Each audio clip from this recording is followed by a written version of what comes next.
we have two kinds of vakyas. Spashta Brahmalinga vakyas and Aspashta Brahmalinga vakyas.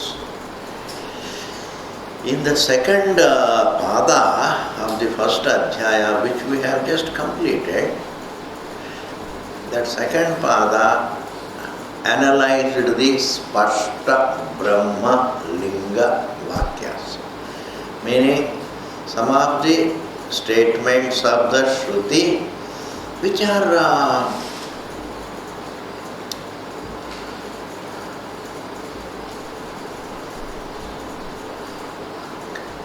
are lucid enough in talking about Brahman as the topic. They are lucid enough, clear enough to say that Brahman is the truth of everything. That Brahman is the topic of the Shastra. And, and here itself I can just bridge the gap. Whatever is the topic of human mind is the topic of the Shastra. Whatever I am searching, that is the topic of the Shastra.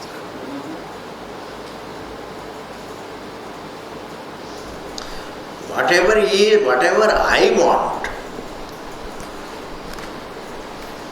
that alone is the topic of the Shastra. Shastra has no business to talk anything other than what I am in need of. It has no business. Even God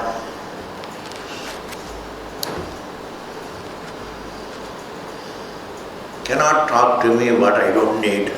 Kya karna usko? Kya karna? What everybody needs. What everybody needs is not a subjective need. What everybody needs is not a subjective need. What everybody needs is fullness. What everybody needs is freedom. What everybody needs is happiness. What everybody needs is existence. To be and to be peaceful is what everybody needs, including an ant. It can't articulate its desire, what it wants. But a thinking man can see what the ant wants. It is all the time looking for something. And the struggle only can bring a limited. And the search cannot bring the unlimited. And therefore the search is never over. That the endless nature of our search itself is the proof that we are in need of the complete, not the incomplete. The search brings us only the incomplete pleasures, limited pleasures, temporary pleasures. Let me call them incomplete. Incomplete in every way. So if incomplete pleasures are exactly, if they were our need, then as soon as we get the incomplete pleasures, then the search should be over. But even after gaining enough incomplete pleasures, the search is not over. What does it mean? It means we are not, what we need is the complete. The nature of our search points to our need. The nature of our search points to our need, that our need is completeness. And completeness is not an attribute of some object. Completeness is not an attribute of an object. Completeness is not an attribute of a thought. Completeness cannot be an attribute. Completeness is the truth, the noun, which has no attributes. It is an attribute-free noun. It's a fact. It's a reality. It's not, completeness is not a given situation. A given situation can be replaced by another given situation. But completeness is not a given situation.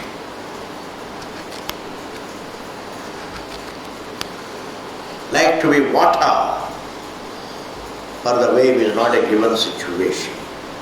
To be a wave is a given situation. To be a bubble is a given situation. To be a bigger wave is a given situation. To be a quiet wave is a given situation. To be a rising wave is a given situation. But to be water, not a given. That is a fact. इतनी फर्क है जी, इतनी फर्क है जी, हे Rama. Water is its reality. Similarly, completeness is not a given situation. That is what we are. And that is the topic of Vedanta. Therefore, it talks about Brahma in lucid terms. Those lucid terms are called Spashta Brahma Linga Vakyas. But even when something says something lucid about the truth, there are always dimags which get a doubt about them. Sometimes even if you say things very clearly, there are people who get confused, who get doubts. Why? Because a student has his own limitations in understanding. Because he is used to all the confusing things in life, therefore something lucid comes, he gets more confused. He can't digest it. Clarity he can't digest because he is not used to clarity. It's like घर का बनाया हुआ खाना can't be digested. Dal roti cannot be digested because he has been used to outside khana. Yes, ji. That's why even when Vedanta talks about the truth in lucid terms, there were doubts which we cleared in the second pada. This is what I wanted to say. This is the essence.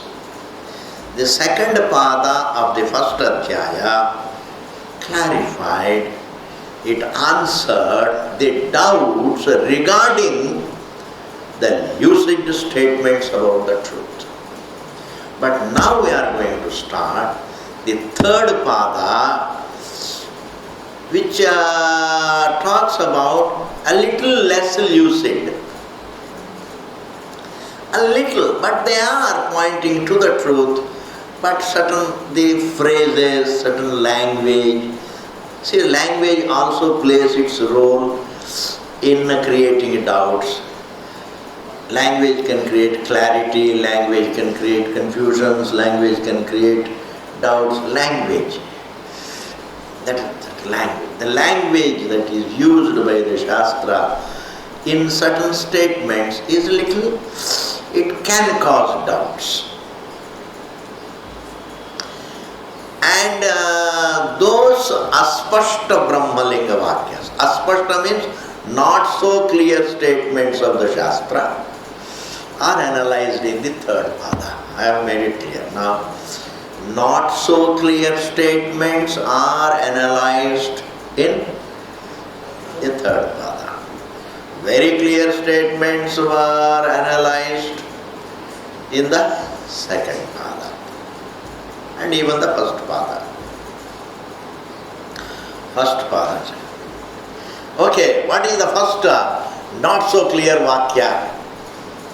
There is a Shruti vakya which says, Yasmin jauho prithvi chantariksham. Jisme prithvi hai, that in which is rooted the earth and the heaven.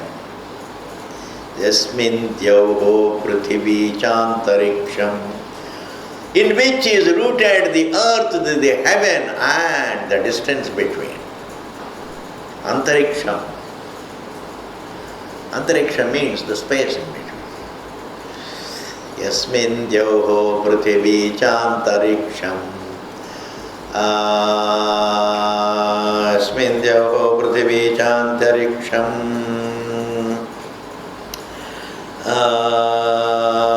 Otam Manasa Pranaishcha Sarvaihi.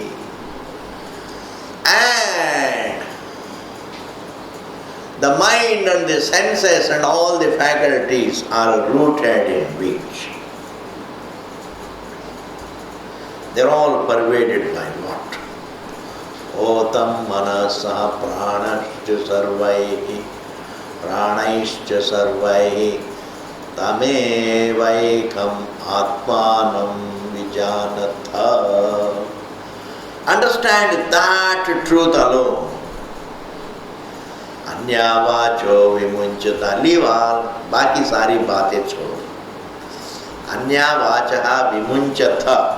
And the last sentence is Amritasya eshaha setu. This is what connects to the eternal. This is the bridge. Self-knowledge is the bridge between sansara and Atma. Sansara and freedom. Now the question is, if you translate this verse correctly, do you know what it means?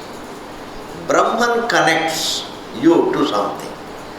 Hey, that means like if you look upon Brahman as a bridge, then a bridge has a beginning and an end. Setu. Setu means, a bridge. Setu means a bridge. A bridge has a beginning and end. So if you say Brahman is what connects you to freedom, truth connects you to freedom. Look at this sentence.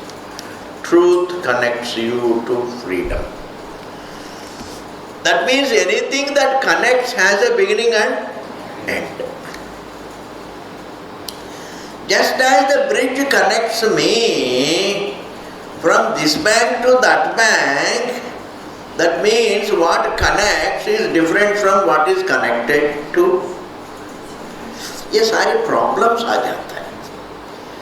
The literal, sometimes, we use the language thinking that the student understands what I mean.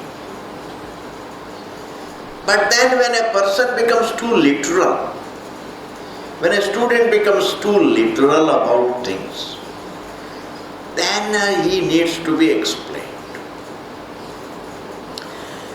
If you say that God created the universe, then one becomes very literal. How does he become very literal? He says, why did he create? When did he create? At what time? Who told him to create? All these problems, as if it is an event. Actually, it's not an event.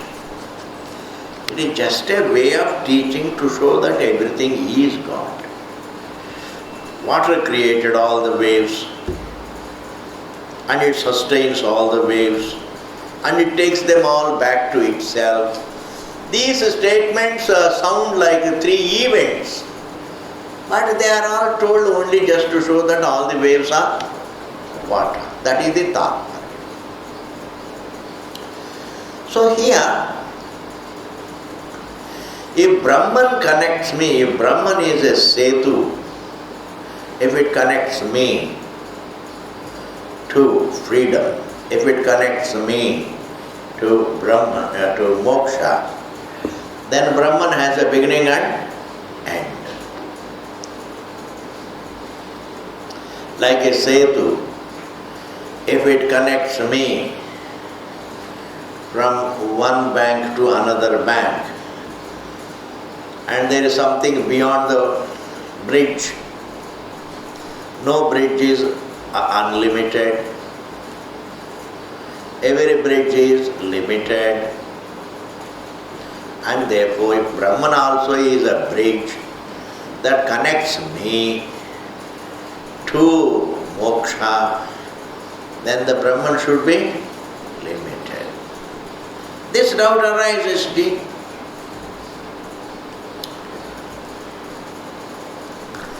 Now this doubt is cleared like this. It's very nice. Now let us read the sutra.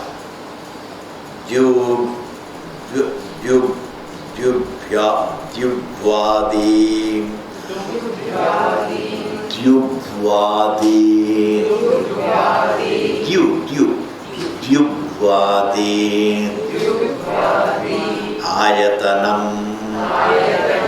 Swashabdat. So a student may think that maybe here the Setu is not Brahman, because Brahman is supposed to be unlimited. And if we are talking something which is a bridge to freedom, if there is a bridge to freedom, then that bridge cannot be Brahman. Why? Because Brahman is supposed to be unlimited, and any bridge has to be limited. Therefore, we are not in need of knowing Brahma, maybe we are in need of knowing something else. We are not in need of knowing Brahman, the unlimited. We are in need of knowing something limited, some bridge. ऐसा doubt होता है. When there is a doubt like that, then the sutra says, Dyu Bhu Adi Ayatanam. The locus of the earth and heaven, the source of the earth and the heaven is Brahman. Why? The logic that is given is Swashabdat. Swashabdat means Atma Shabdat. The same sentence says, understand the source of the earth and the heaven, understand the source of all your faculties, and that is Atma, yourself, your nature, Atma, and that is the bridge to moksha. Therefore, because the word Atma is used, it cannot be interpreted to mean anything other than Brahman. Atma Shabda cannot be interpreted to mean anything other than Brahman, because Atma is always stated as unlimited. Atma is Brahman. The unlimited can't exist anywhere in the world. You can't come across the unlimited. We can't come across the unlimited. We can't create the unlimited. We can't reach the unlimited. If there is something unlimited, it is indeed one's existence, the very subject, which is already there. I don't have to reach myself. I am already here. I am already felt. I don't have to create myself because I am already there. I don't have to modify myself because I am unmodifiable. Because I can't really, I can change my thinking but not my being. I can't change my being. I can't cease to become. Therefore, if there is something complete, then it has to be the Atma. Therefore, the word Atma is always used in the sense of Brahman. It's always used in the sense of Brahman. Therefore, even though we say it is a bridge to eternity, just because of the word bridge, don't interpret it as limited. It is a figurative expression. It is a figurative expression. Setu need not put pressure on you to think that the means to freedom is something limited. No. Nothing limited can connect you to freedom. If something limited can connect me to freedom, then every pleasure is limited. So any pleasure could connect me to my freedom. But no pleasure connects me to freedom. Every pleasure connects me only to a musibat.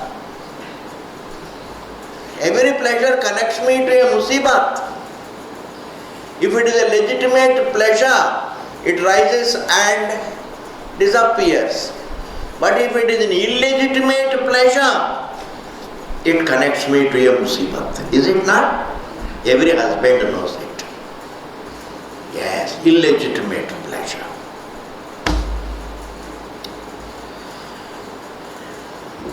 Like drinking is an illegitimate pleasure. It's not legitimate. It's illogical. If you get some pleasure out of alcohol, it is illegitimate. It connects you to a musibat. Therefore, if anything limited can connect me to freedom, then I would have been connected to freedom long ago. Therefore, just because only the unlimited can connect me to freedom. But just because there is a word setu, it need not really create in you the idea that the one that connects me to freedom is something limited. Because nothing limited can connect us to freedom. Even the best ethics, no. Even the best morals, no. Even if you live like Harishchandra, it can't connect you to freedom. It can connect you to some kind of a temporary satisfaction that I have been good. Every sacrifice can create in you a sense of satisfaction, not the fact of satisfaction.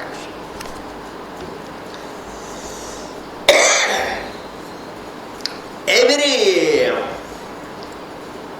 sacrifice can create a sense of satisfaction, not a fact of satisfaction.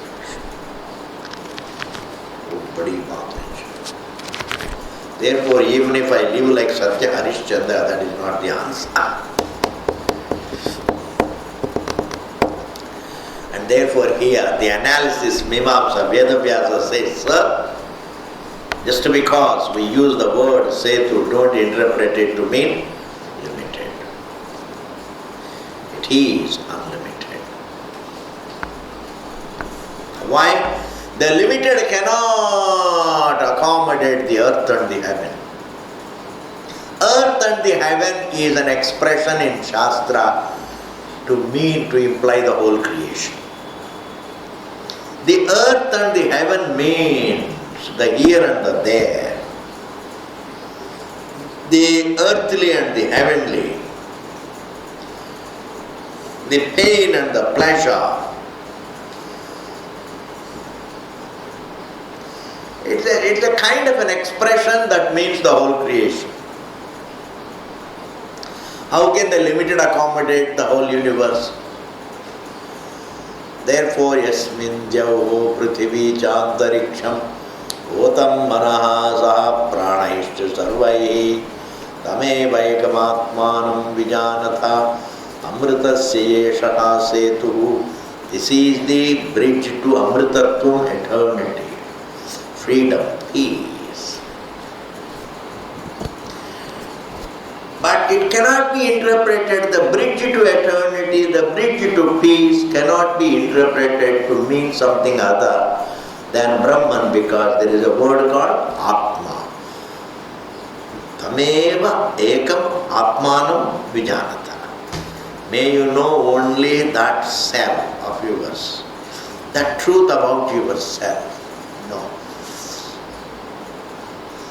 Anyavacha vimunchata, baki baate chodo. Bapre, बाकी बातें छोड़ो. Why? This is what understanding the truth about yourself is what connects you to your freedom. Therefore, the logic is Sva Shabda. Atma Shabda is what answers the question. Atma Shabda cannot be used, cannot be interpreted to mean anything other than Brahma. Clear? Next sutra ji. Mukta. Next sutra देख लीजिए. मुक्ता उपसृप्य व्यपदेशात्. So now the Sutrakara says, Sutrakara is Vedavyas, great man.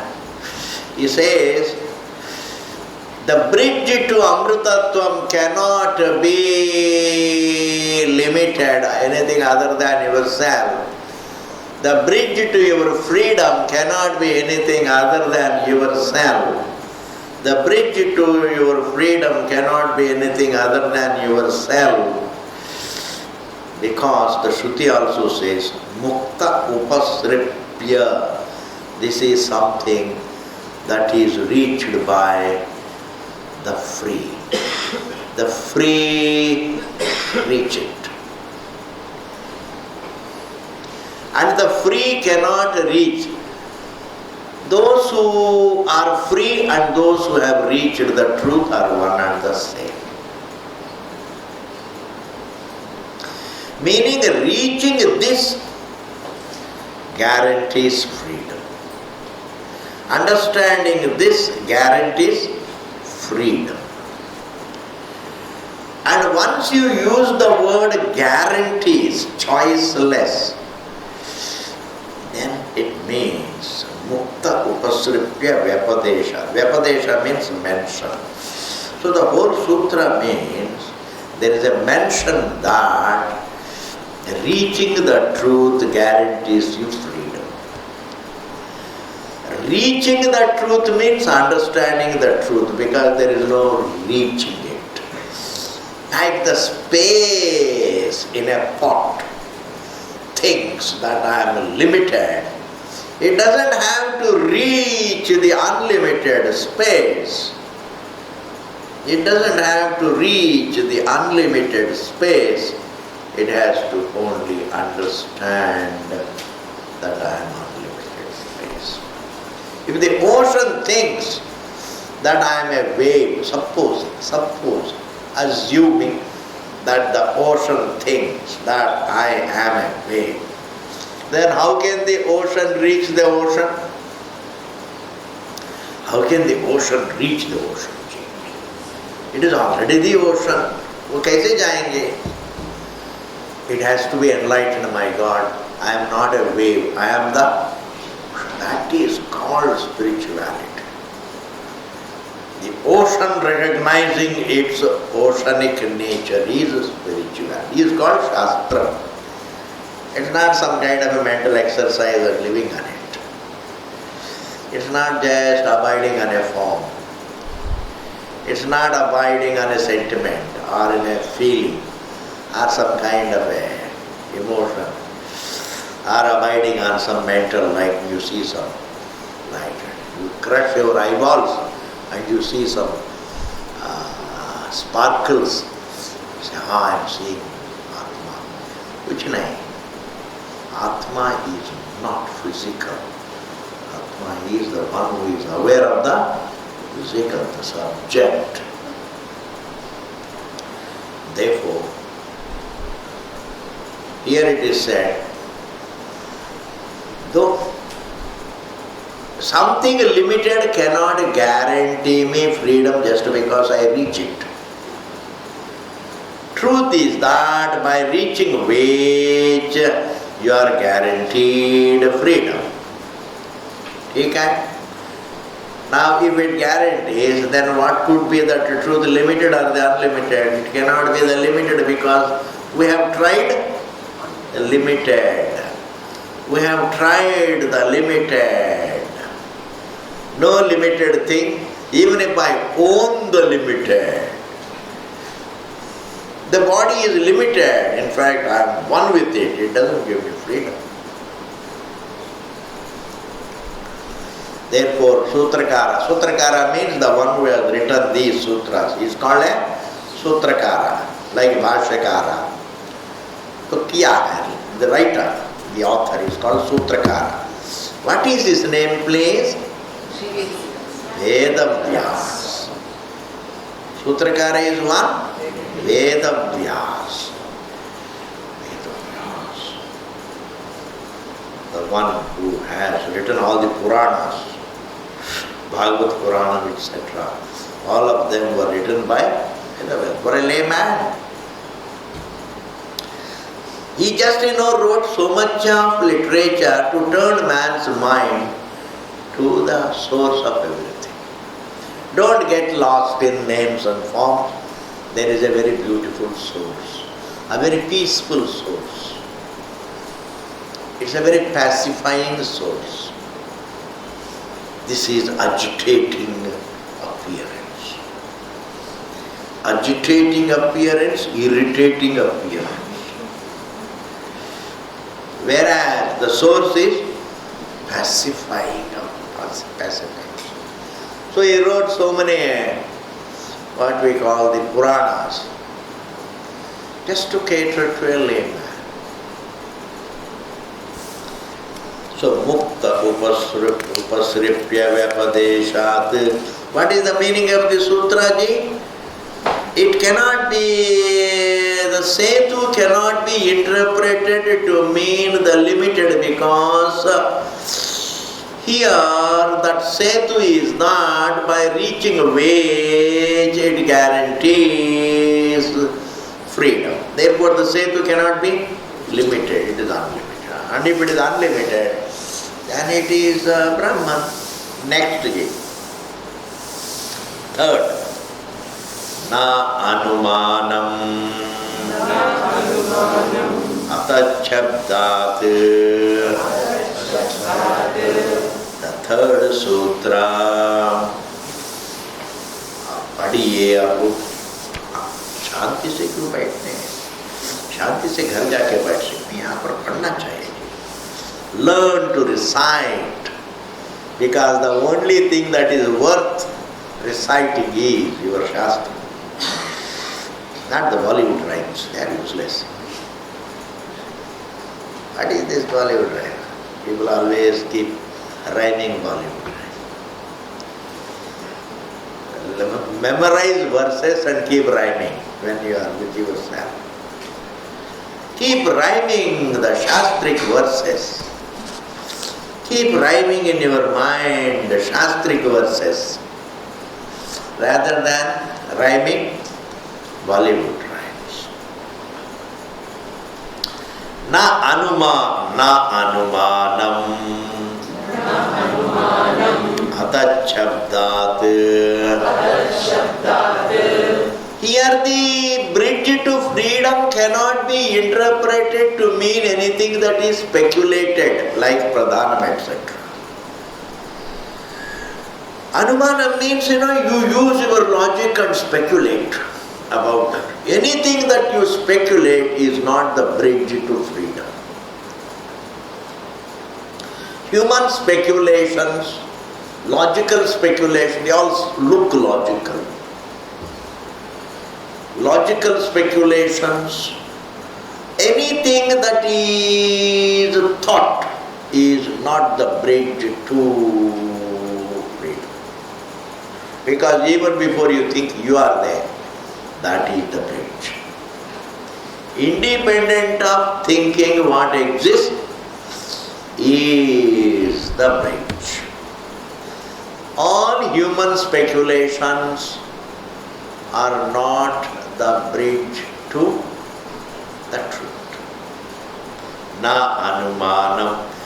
Now this Anuman Shabda is something I would like to elaborate on. In India we have 6 darshanas. Darshanas means some kind of speculations. Schools of thought. schools of thought. Vedanta is not another school of thought. It is truth's vision about itself. I don't know how to say it. It is a pramana.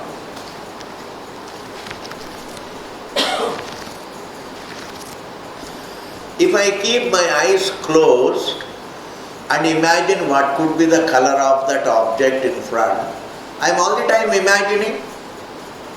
I am only just imagining, speculating, whatever. These are called speculations. When I open my eyes, there is no longer speculation. It's direct knowledge. Shastram is like the eyes for the truth. As are the eyes for seeing the colors, so is the Vakya, so is the Shastram to look at myself, to see, to understand myself. Therefore, even though we say there are 6 schools of thought in India, but we have to say there are only 5 schools of thought, and Vedanta is a pramana. What are the 5 schools of thought? Sankhya, Nyaya, Vaiseshika, Mimamsa, and Charvaka. These are all various schools, not 5, there are so many, but then these are the main 5. One speculation is there is no truth, enjoy, eat, drink well and then die off. That is Charvaka. Charu means very sweet. Vak means speech. Charvak means honey-tongued school of thought. Honey-tongued school of thought. The modern people love it. They say there is no God or anything. Earn a lot of money, borrow it even from others, borrow it from the banks because the banks are always ready to give you, and enjoy, cook, eat and drink well, and then once you are dead, what can the banks do? You understand, this is called a totally materialistic school of thought. Charvaka. Any materialistic school of thought sounds very sweet. Yes. Why follow this custom of having only one wife? You can have one more wife, one more wife, one more wife. This is all materialistic. It sounds very nice. It's very nice. It's a bada achhi baat hai. Why do you want to think of only vegetarianism? Why don't you think of non-vegetarianism? What is it? Anyway, life has to depend upon life. Life has to depend upon life. So, what ho gaya? So, when people come and talk like that, you like it. Why? Because it gives you a license to indulge. Any school of thought that encourages, that advocates licentious living, you will love it. Are you able to follow? Any school of thought that advocates a licentious living, you love it. And when you love it, that is called Charu Vak. Charu means sweet, Vak means words. Charu Vak means a school of thought which speaks to you very sweet words. And their whole school is Yavat Jivet, Sukham Jivet. You can rhyme it. Yavat Jivet, Sukham Jivet. Jab tak jeete hain, khush raho. Sukham Jivet. Live comfortably. Rinam Kritva and borrow money. You say, paisa kahan se aayenge? Borrow it. Why is IMF there? International Monetary Fund. किस बात के लिए उधर आए? International Monetary Fund is called IMF. किस बात के लिए है? हम ही लोगों का है ना? Therefore borrow it from IMF. Rinam Kritva Ghritam pibet, but eat deshi ghee. Because Indians, this is a school made by the Indians, and Indians love deshi ghee. Yes. Say, Ghritam pibet, not Ghritam, just using it. Pibet. Ghritam pibet. भैया भारत में क्या होगा? Bhasmi will be dead after some time. Anyway, you will collect all cholesterol anyway. Bhasmi bhutasya dehasya. Once you are dead and burned, punaragamanam kuta. How can anybody come and catch you? There is no papa or punya or anything. Live and die. This is a materialistic story. This is one darshanam in India, yes. Don't think Indians are all spiritual. They also have a materialistic school of thought. And their darshanam beats the Western materialism hollow. Hey Bhagavan. At least the Westerner doesn't say, once you are dead, how can IMF come and catch you? No. At the Indians say, koi kuch nahi. That is why when Indians go berserk, they go really berserk. They become very indisciplined. This is one school of thought called Charvaka Darshana. Then the next is Sankhya. They also speculate. Their speculation is this universe is inert, the source also has to be inert. Therefore, this universe is not rooted in any truth, Brahman. The universe is inert and its source, the material also is inert. Therefore, you don't have to know Brahman. Just have self-control and try to withdraw asanga. They always teach you. You can get your small freedom, whatever little freedom you want, by just detaching yourself from the world. Detach. Just as the Charvaka advocates indulgence, Sankhya advocates detachment. Sankhya advocates detachment. Similarly, Nyaya. Nyaya means be logical. It advocates be logical in your speculation. You're all the time reasoning. Without the help of the truth, mental reasoning itself doesn't help you. The reasoning is like this, you see. A cow has 4 legs. Therefore, any animal which has 4 legs is a cow. That data. Without taking into account your existence, all your reasoning will mislead you. Yes. Amazing. That is why the one who founded the Nyaya school of thought called Gautama Rishi. That Gautama Rishi was, used to be all the time logical, reasoning. And then one day, he was doing like this. Whenever you are reasoning in a logical, then you close your eyes, and then he was walking and he fell into a ditch. Parvati Parameshwara was flying at the sky. So Parvati said, hey Bhagavanji, who is this joker? And he said, yes, he is one of those jokers in India. He is all the time wants to find the truth through mere reasoning, but then when he does the reasoning, he closes his eyes. Therefore he keeps falling. Then Parvati said, Bhagavanji, why don't you give feet? Why don't you give him eyes to his feet? Then he gave eyes to his feet so that the feet can see.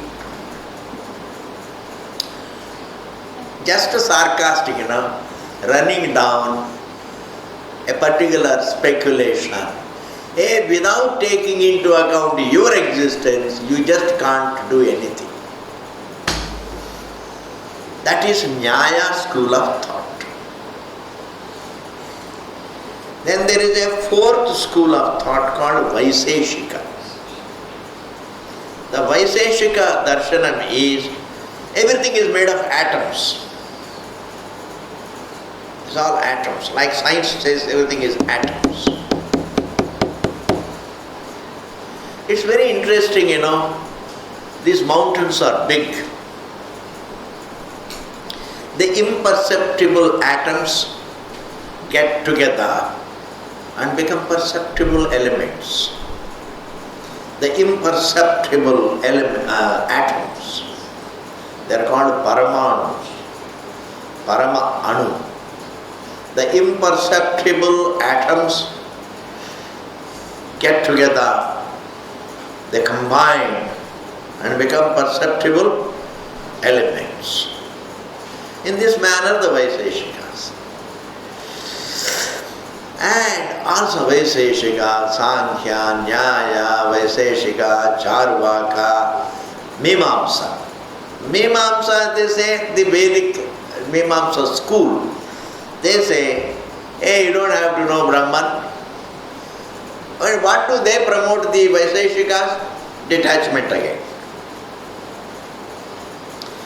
Most of the darshanas always advocated mere detachment. Vedanta doesn't talk the language of either attachment or detachment. It says understand everything. Education. Understand everything boils down to one truth in yourself, for which you may have to be detached to some wrong things. Not total detached. How can you be detached to everything? Be detached to the wrong things. So that is all right. That's a value. That's not a school of thought. Eating is a need, not a school of thought. Taking air is our need, not a school of thought. Similarly, avoiding wrong things is our need, not a school of thought. Yes, self-control is our need, not a school of thought. Therefore, Veda always talks about our needs. And our needs are all these values plus understanding ourselves. Whereas this Mimamsa, what does Mimamsa say? Karma Mimamsa, they say, be a good person, that's enough. Hey, it doesn't work. Even if you are a good human being, that's not the answer. Maybe we need to be good human beings. That's an answer. That is desirable, but that's not the answer. That's not the final answer. Be a good human being and ultimately understand yourself. You have to understand yourself. That is the answer. Don't be complacent with being a good human being. Because complacency sets in very easily whenever your performance is little better. Today you did very well in your office. You become complacent. For next 1 week, you are taking only kheer. मैंने बहुत अच्छा काम किया आज. चलो पकौड़ी बनाओ. Complacency makes you indulgent, understand? Whenever you are successful in your work, you become indulgent. Is it not true? Yes, you said it, yes. Yes, it is true. Therefore, self-control should be independent of success or failure. Okay. This Mimamsaka says, be a good person, do the right actions, avoid the wrong actions, go through the prarabdha, and by the time you reach the end of life, your karma account is nil, the balance is nil, you will be liberated. What about the karma I might have done in the past lives? In this karma, I do the right, I avoid the wrong, I go through the prarabdha. That itself is not the answer, because how can the ignorance go? How can the misconception about myself go? Just because I am a good human being. If a person never went to school and if he is a good human being, does he become a graduate? Suddenly does he become enlightened? Goodness is different from education. It is the education that we need. Education born goodness is a reliable goodness. Education born goodness is a reliable goodness. Education born goodness is a responsible goodness. That is very enjoyable. An educated man's values are wonderful. Okay, in this manner we have 5 schools of thought. What are they? Just rainy day, you can remember all that. Itna bhi you are listening, we are having this class even this much, otherwise I had no hope. I was waiting for somebody to call me and advise me, Swamiji, why not we not have the class today? Nobody telephoned me.